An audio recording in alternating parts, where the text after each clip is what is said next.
Hello and welcome to your program, Souk Pulse. Thank you for being there. It's middle of the week and we are here knowing fully well that you on the other side. And you are, like we say, call your neighbor, call your friends, your landlord, if you have one. If you happen to be the landlord, good and fine. And call your neighbors, call your tenants, call your enemies too. Today, we want to talk about something that affects not just peculiar African countries or specific African countries, but generally Africa as a whole, and we as a people. And we are going to lay it on the table and talk about it. I almost said trash it, but we'll go and try. Now, for those that are wondering, Souk Pulse, yes, Souk Pulse, and we tell you, don't stop talking. Don't keep quiet. Our aggregation makes a whole lot of sense. Changes will happen because we're not keeping quiet. We ask ourselves certain questions. We put our hands and feel the pulse. We ask you directly, our business is doing well in your country. Take out the spelling. Just know that as long as you are African, we are talking to you. As long as you are Asian, we are emulating and looking. As long as you are from the West, we are asking certain particular questions and telling ourselves, how are we dealing with each other? Is this relationship paying who? Are these loans paying who? Are these policies, no matter who is formulating, be it from your country or be it from who you are borrowing from, who is it paying? Who is benefiting? Who is smiling at the end of the day? These banks that are loaning money to businesses and collecting double digits, at the end of the day, who's it paying? And the ones telling us the economy is good, at the end of the day, is it really good? We talk, good, bad, ugly, in every form we talk. We appraise, we clap, we say thank you very much. At the same time, we say do better. It's Souk Pulse, and that is the way of this program. My name is Chooks, John Rogers Chooks, and I welcome you again to Souk Pulse. Today we are looking at Africa from this perspective. What is our image like? Different countries in Africa, what is our image like? And we're asking you this very, very direct question. What are our countries for you? What is Africa's policy on her image? What is the country image policies across board? Now we are looking at it based on certain issues, based on certain things that have transpired over time and some that happened of a recent. Now, whether we like it or not, your image, it doesn't matter the country you are in, your image determines to a very large extent the businesses that happen within and outside your country. To be precise, image making is a very essential feature of every nation's foreign policy. And it doesn't matter how big or how small you are. It determines who is coming to invest. Are they sure that they are safe? Who is coming to invest? What narrative are they being sold where they are coming from? Who is coming to invest? What is he expecting when he gets here? It could be completely wrong, but who exactly is forming those narratives? Who is telling those narratives? Then for us here in Africa, what narrative are we telling about ourselves? That we are bringing it home.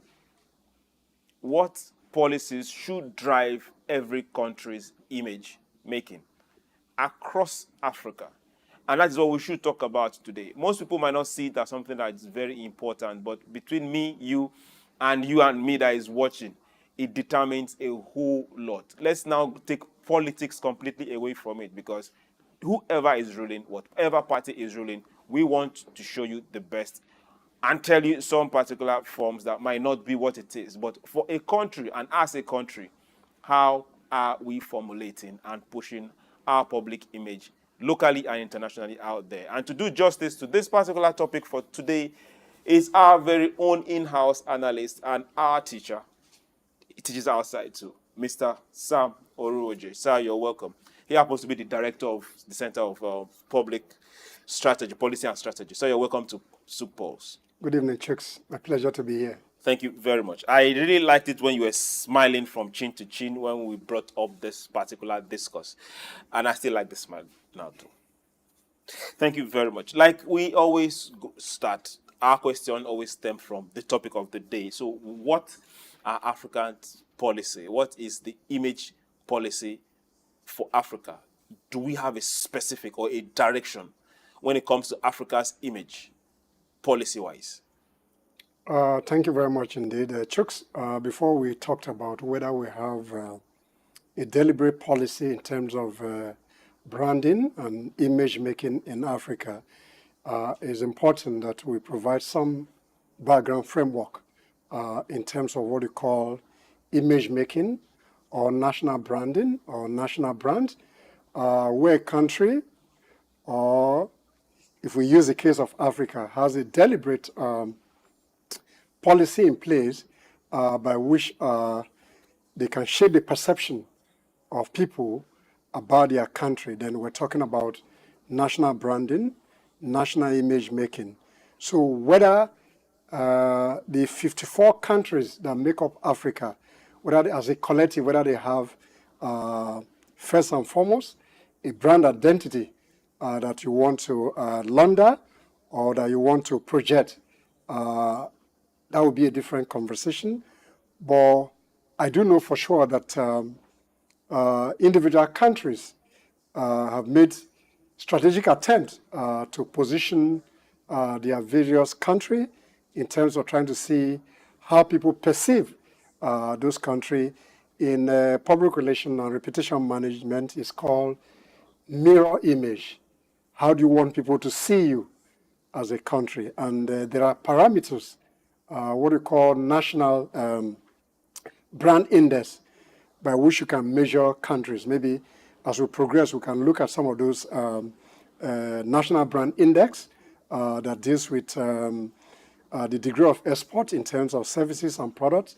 When you talk about tourism, what is the willingness of people to come to your country? You talk about foreign direct investment, what kind of investment you're able to attract. So on that basis, countries make strategic or deliberate attempt to position their nation so that people can perceive them properly. But in terms of mirror image and actual image is what you really are. Maybe as we progress, we'll be able to speak to those specific issues. But by and large, some countries have what we call national slogan. We had one in Nigeria that was done in 2009. Good people, great nation. You have South African branding herself. You have Jamaica branding herself as the heart of the world. These are all deliberate public relation mechanism that people do to launder their image, to create a kind of what we call national brand identity so that people can focus on them.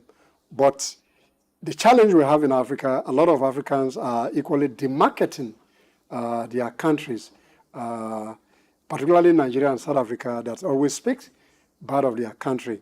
And I think that's not very good in terms of global marketing. Okay. Now, you did not just create a base for us to take off. You also went ahead to talk about a few lines on those that are demarketing their countries.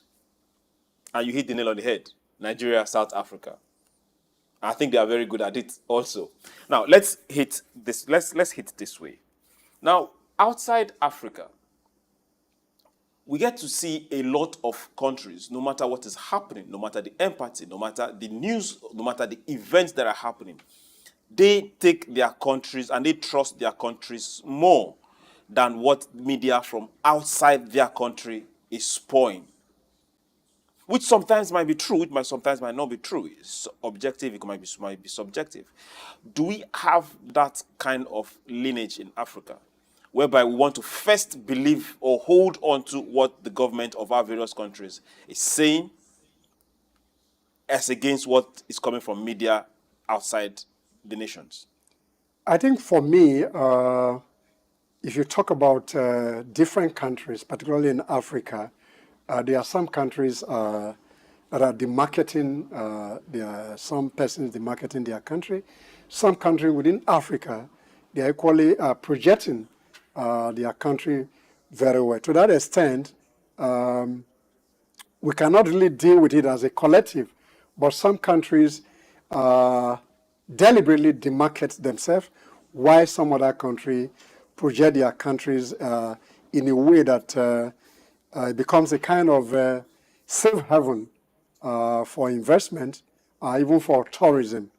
In that regard, therefore, I think we cannot really place our hand where we look at country to country. But if we take Nigeria, for example, I think the conversation about our country in the public space, even within the domestic environment, is not proper.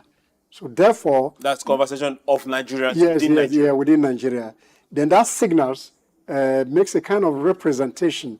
The optics that you send out to the global marketplace is not very desirable, where your country is known for certain things. While some other countries equally have some of those issues, but they make a deliberate attempt in terms of national brand positioning, that their country is the best place to be. And you visit so many countries, the first interaction you have when you arrive at the airport and you are going to your hotel is taxi drivers and other tourist agents try to market the country in a way that you want to come back to that country so that you can spend your money.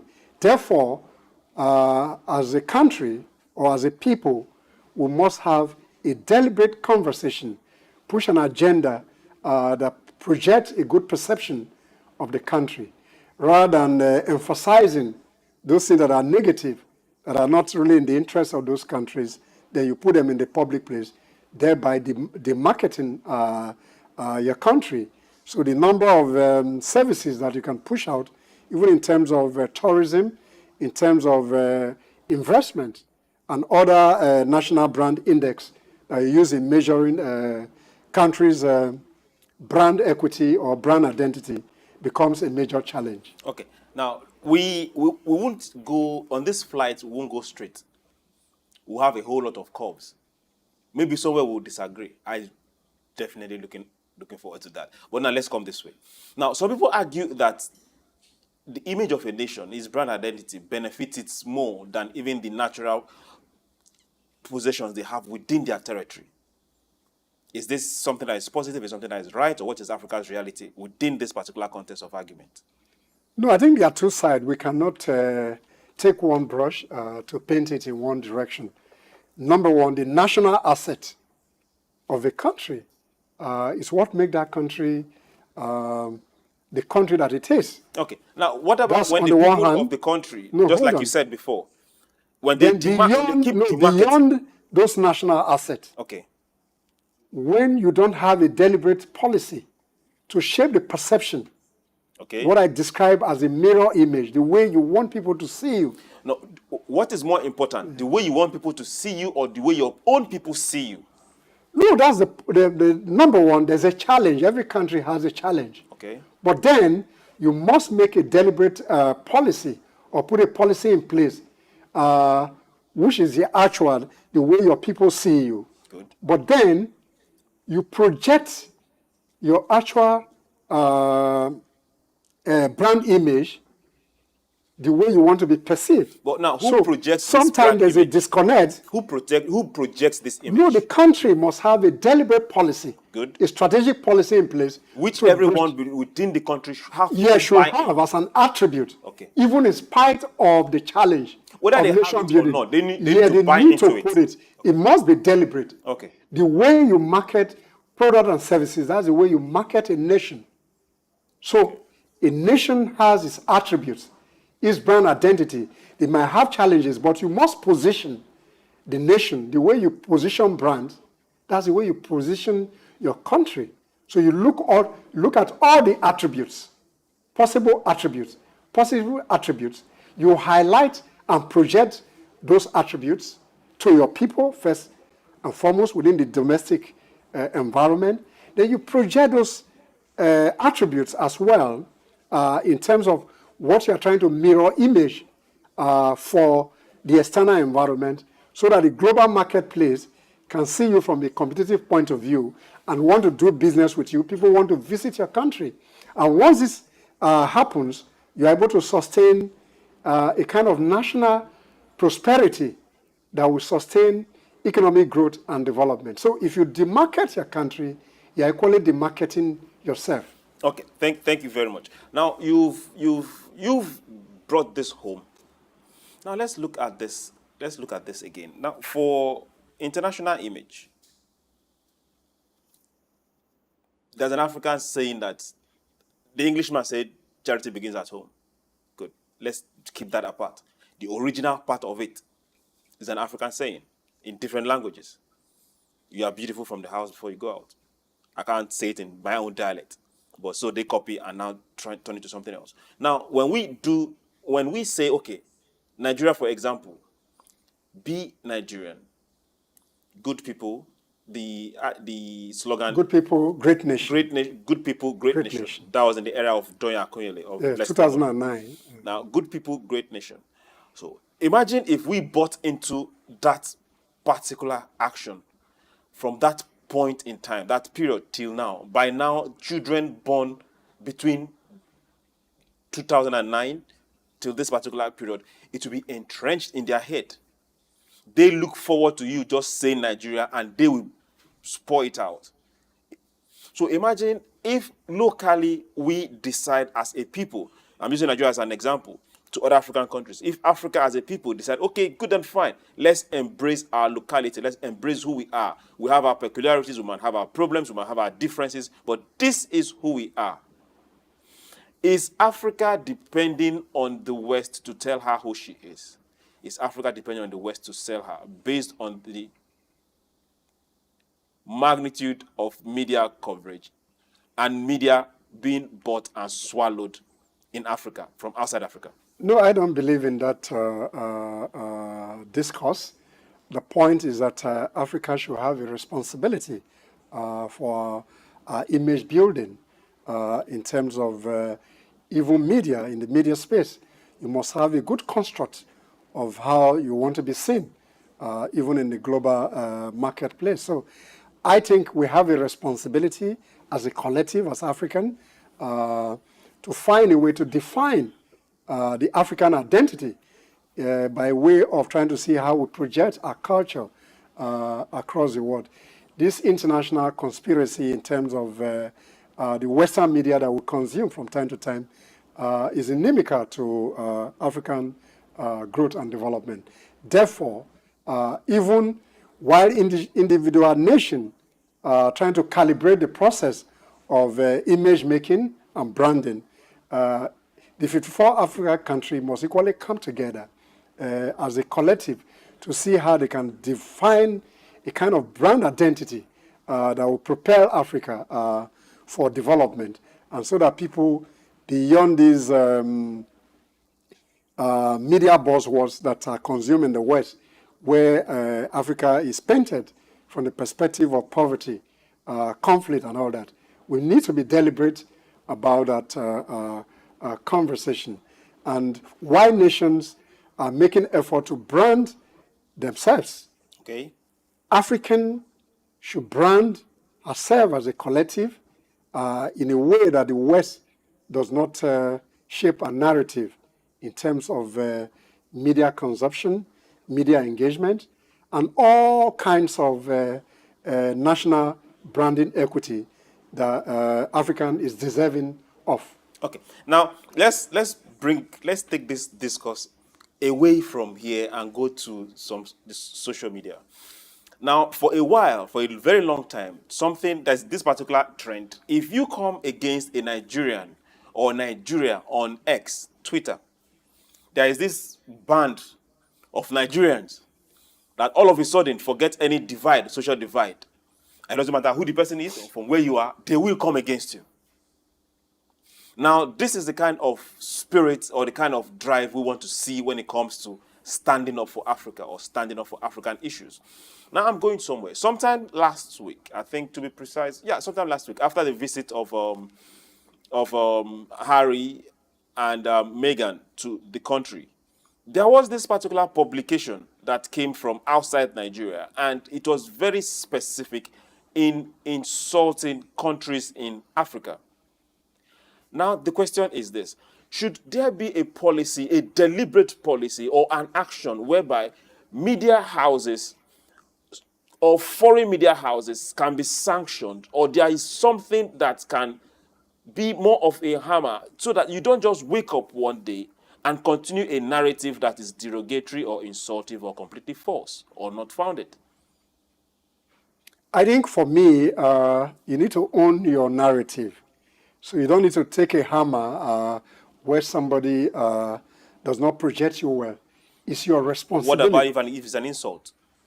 What about if it's a fallacy? I want to avoid those words, whether they are fallacy, whether they are emotional blackmail. My concern is you must tell your story.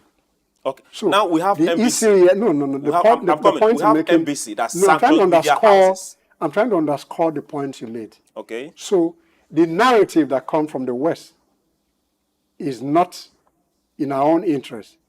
Therefore, we must tell our own story from our own perspective.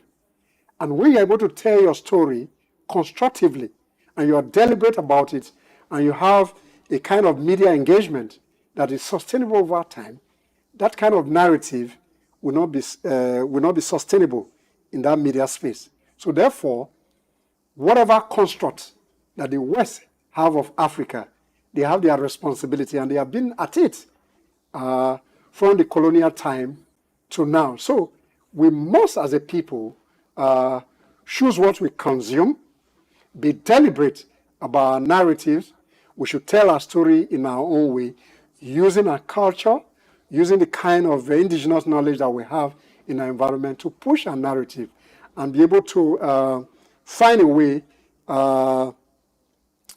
to push these narratives that are not in the interest of Africa.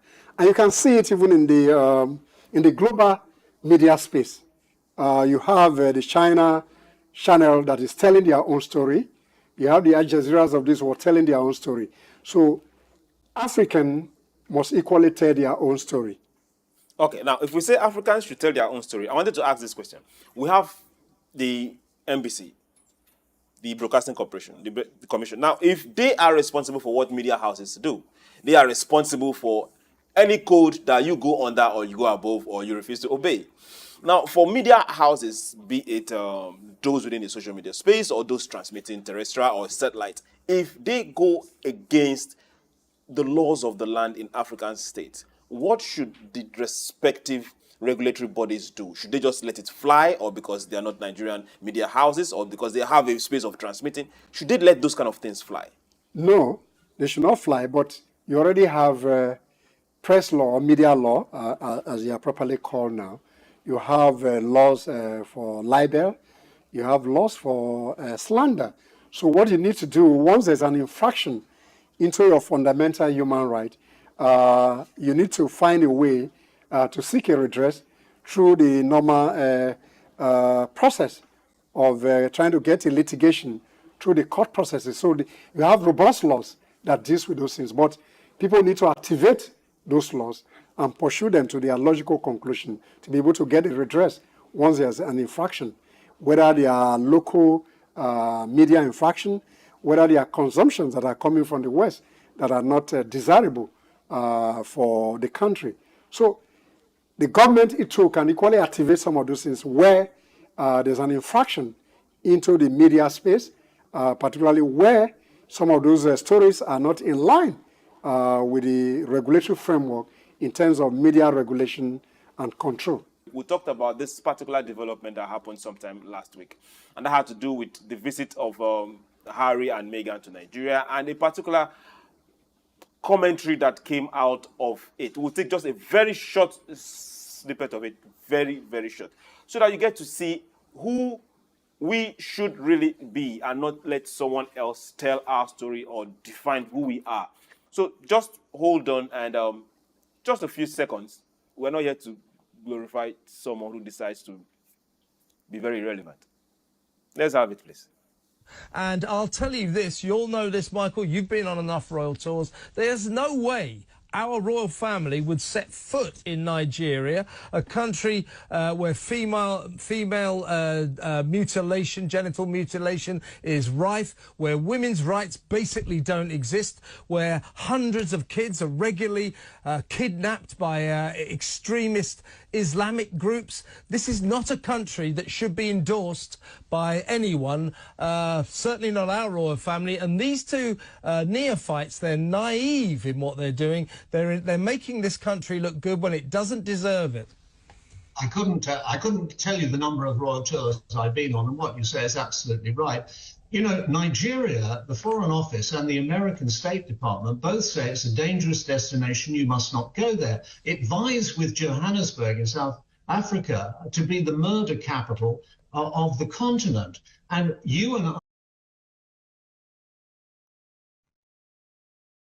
The Sook Pulse, forget what happened on that other side. We needed you to see this so that you know what it really means to have your own identity as a people, what it really means to be the one shaping your own narrative, just like Mr. Sam has said right from the beginning of Sook Pulse. So, sir, first, apologies for letting you watch that.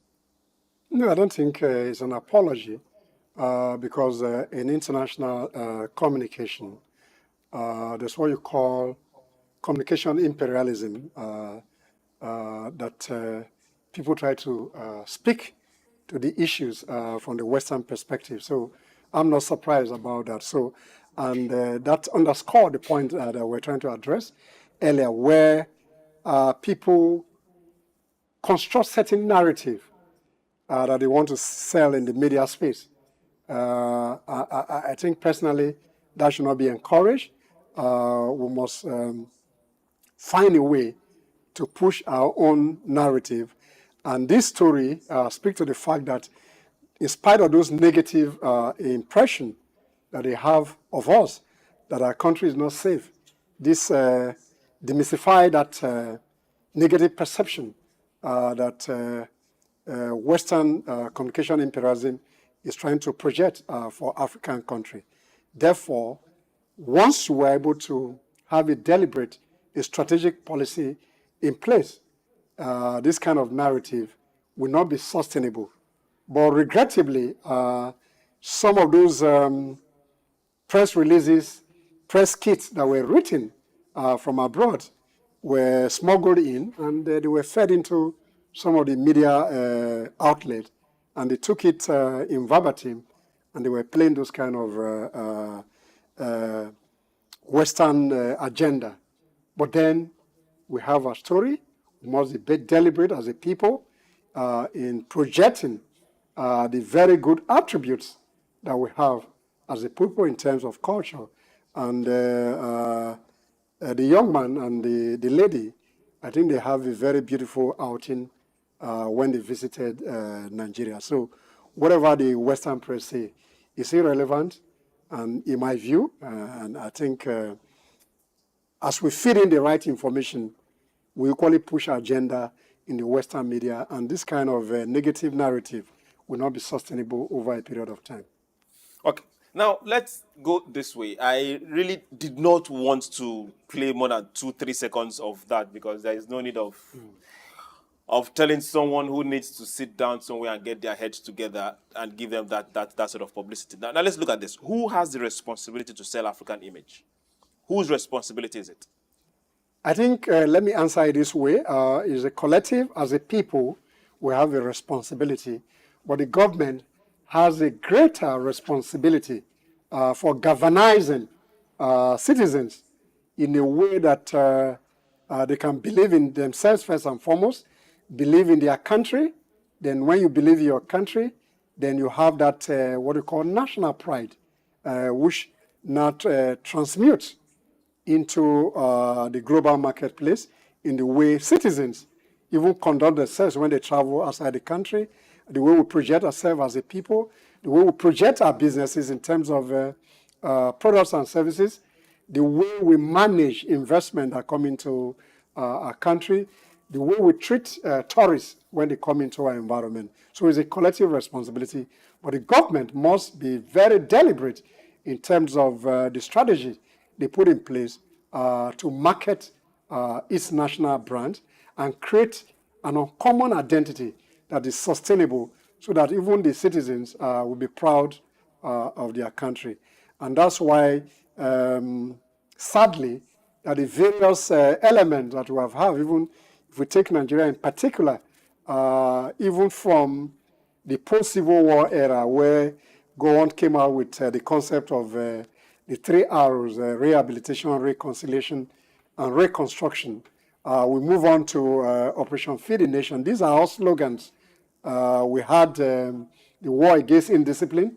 It was slogans that were initiated by various regimes to position the country in a way that citizens will have pride in themselves and able to sell the country deliberately in the way we conduct ourselves. And I think the current government should find a way to reposition or rebrand the country in line with the current reality so that we can sustain national prosperity. Okay, now let's look at this now. Not just from the government side of it, but from the citizens too. How can everyone contribute in developing their country's image? Not just government, you've talked a little bit about government. Now, the people as well. No Yes. matter how old, young, rich, poor, schooled, unschooled, how can we all contribute? First and foremost, we need to define our identity as a people, as a collective. Then we need to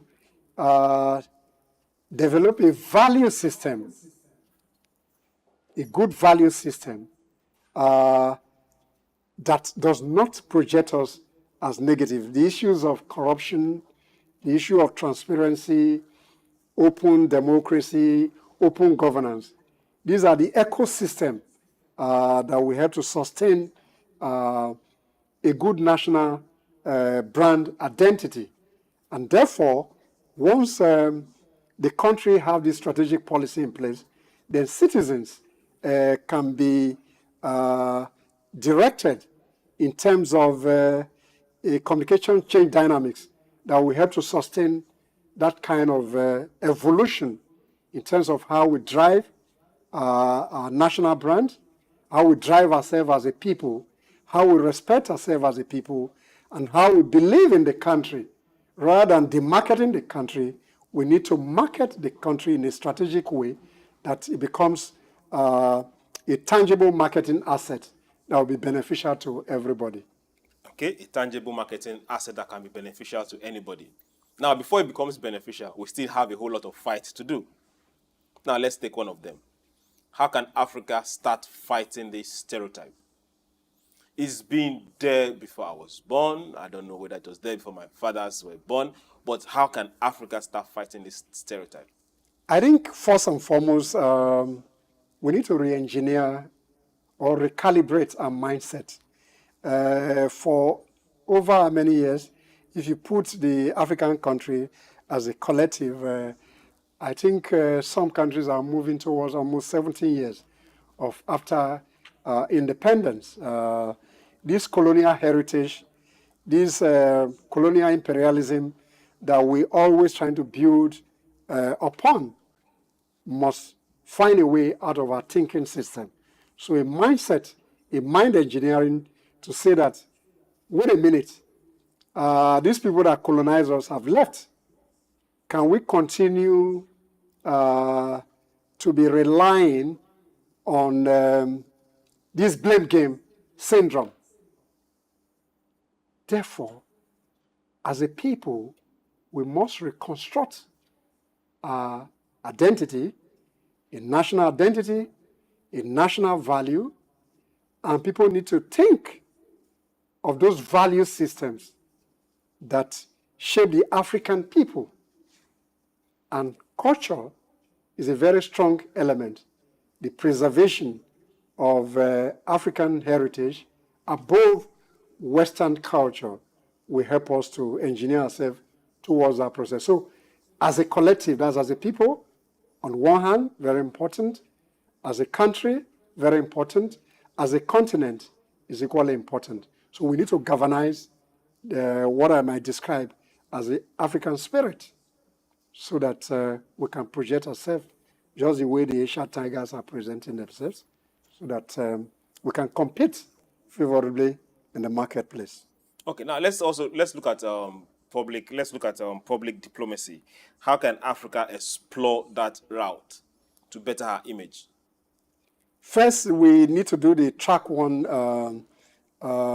diplomacy, people to people diplomacy, using people assets as a way of trying to do image management, image laundering, branding, creating a sustainable national asset, a national brand, government to government, in terms of how we relate with ourselves, particularly when you talk about tourism. The suggestion here, or the proposal here, should be that some of these colonial walls must be brought down. We need to improve on our visa regime so that Africans themselves can visit themselves in a way that can create a kind of cultural synergy that we have to project Africa as a continent. So when we're able to do that, we'll get to that space where communication imperialism will be a thing of the past in Africa. Okay, breaking down communication imperialism, breaking down the language that was bestowed upon us, whether we liked it or not. In spite of those language barriers, we must find a way to embrace the various culture in Africa. Then some of this is to develop some kind of open border element that will help people to move from one country in Africa to the other. We appreciate ourselves, we trade among ourselves.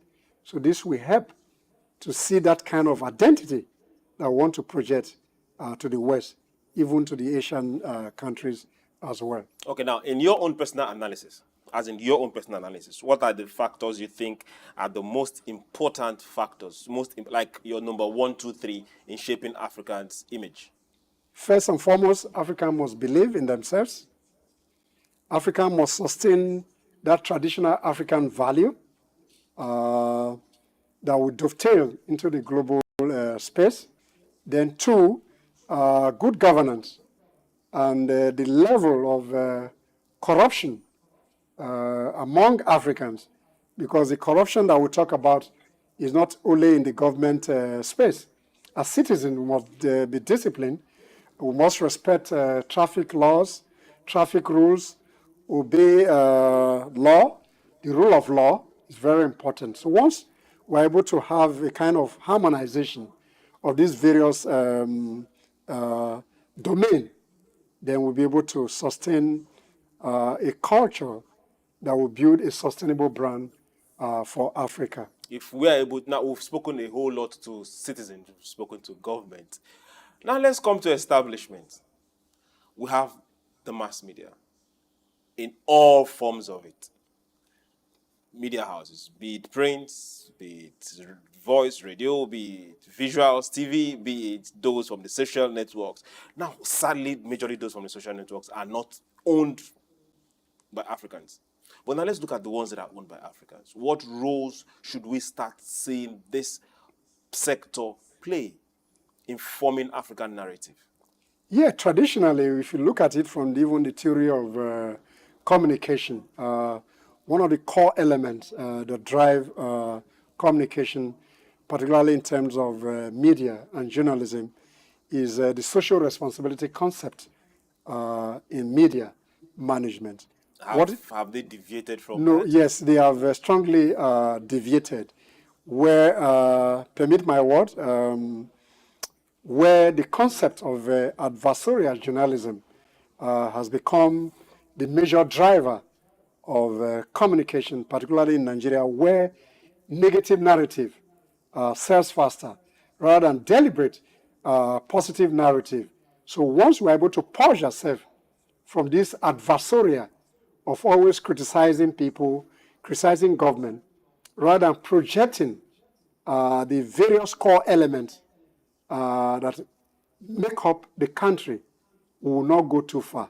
Therefore, the mass media, as it were, must go back to that social responsibility concept. And that first element of that social responsibility concept is called setting the agenda. So you set the agenda, you pursue the agenda, and you see the conclusion of those agenda in terms of either shaping policy and development, and you have what you call a media trade, from a positive reportage to the point where if it's a policy framework, you see to its finality positively, And once you're able to do that, rather than this cash and carry kind of media practice that we're used to, I think, regrettably, if we have that kind of mindset, we will not go too far. Let's celebrate ourselves. Let's be conscious. Let's be factual in our reportage. That is not to say when you're factual, you cannot hit the bottom line. So factual reportage. Then social media, on the other hand, in terms of how people consume some of those elements in the social media space, must equally be checked in a way, not necessarily in terms of censorship. People become more responsible, self-censorship, in terms of what you put for consumption. So this idea of being a purveyor of misinformation, disinformation, and all kinds of misinformation, Malinformation. malinformation, all kinds of misinformation management that social media space is pursuing may not really help. But then the traditional media space, in terms of the responsibility to society, they have a role to backcheck even some of the things that come in the social media space. And when they report those factual information in the marketplace, then people will not even depend on some of those misinformation and disinformation that is in the social media space. Thank you very much, Mr. Sam. It's always a pleasure having you on Soup Pulse. Thank you for I hope when having I me. call you again, you will come. Thank you. Always my pleasure. Okay. We say Africa needs to move forward. We say Africa needs to join the race. We say Africa needs to emulate. We say Asia has taken off. The West is way, way ahead. And we say we should need and get productive. And there's no better way to get productive than first identifying who you are, selling who you are, coming to the marketplace with product, not going to the marketplace to buy. And so we brought up this. We talked about our image. Who are we? Who are you? It doesn't matter the country where you are. And first, before I continue, I want to say, sorry, like sincere apologies for playing that clips for you. I won't come up here and show you someone that is insulting us as a people. But I won't have words for him now. I want to say thank you very much. Remember, it is our responsibility to tell the people who we are. It is our responsibility to stand for our society. It is our responsibility to care for the next person. That is who Africa is. We don't leave anyone behind. We'll do this again tomorrow. My name is Chooks, John Rogers Chooks. Have yourself a beautiful evening.